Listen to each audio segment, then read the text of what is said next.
போக்குவரத்து தொழிலாளர்களின் வேலை நிறுத்தம் இரண்டாவது நாளாக தொடரும் நிலையில் கோவை உக்கடம் பேருந்து நிலையம் வெறிச்சோடி காணப்படுகிறது. வேலை நிறுத்தத்தில் ஈடுபட்டுள்ள போக்குவரத்து தொழிலாளர்கள் முற்றுகை போராட்டம் நடத்தி வருகின்றனர். இது தொடர்பான கூடுதல் தகவல்களை செய்தியாளர் சசிகுமார் வழங்க கேட்கலாம். வணக்கம் சசிகுமார். இரண்டாவது நாளாக தொழிலாளர்களின் போராட்டம் தொடர்கிறது. அங்கு கலந்திருக்கக்கூடியவர்கள் போராட்டத்தில் என்னென்ன மாதிரியான கோஷங்களை எழுப்புகின்றனர்? கூடுதல் விவரங்கள். வணக்கம் ராஜா.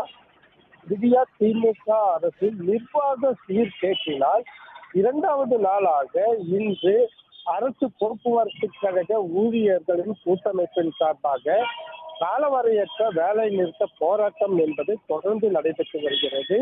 இந்த நிலையில் பயணிகள், தமிழகத்தில் இருக்கக்கூடிய பயணிகள், குறிப்பாக கோவையில் பயணிகளும் மாணவர்களும் பல்வேறு இன்னல்களுக்கு ஆளாகி வருகிறார்கள். அதையும் நாம் தற்பொழுது நேரலையில் பார்த்துக் கொண்டிருக்கின்றோம்.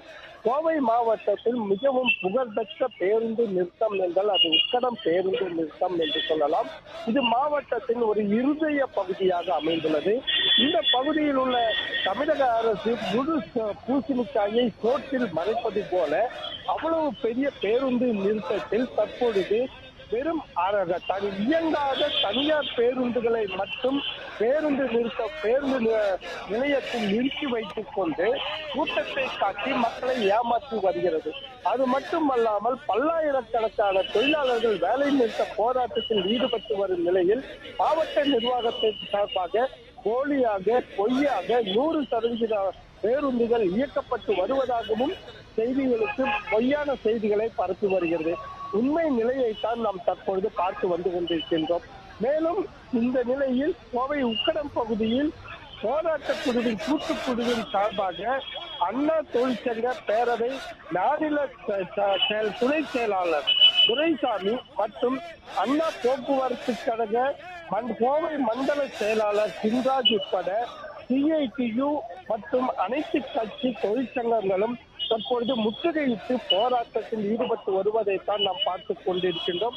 போராட்டத்தின் முக்கிய கோஷமாக இந்த அப்பன் வீட்டு பணத்தை கேட்கவில்லை, உழைத்த பணத்தை கேட்கின்றோம், 30 நாட்களில் அனைத்து பிரச்சனைகளும் தீர்த்து வைப்பதாக ஆட்சிக்கு வரும் முன் சொன்னார்கள்.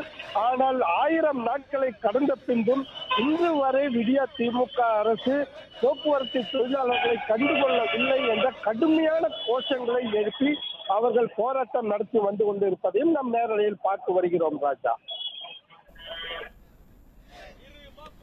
கோவை உக்கடம் பகுதியில் போக்குவரத்து தொழிலாளர்கள் முற்றுகை போராட்டத்தில் ஈடுபட்டிருக்கின்றனர். இது குறித்த கூடுதல் விவரங்களுக்கு நன்றி சசிகுமார்.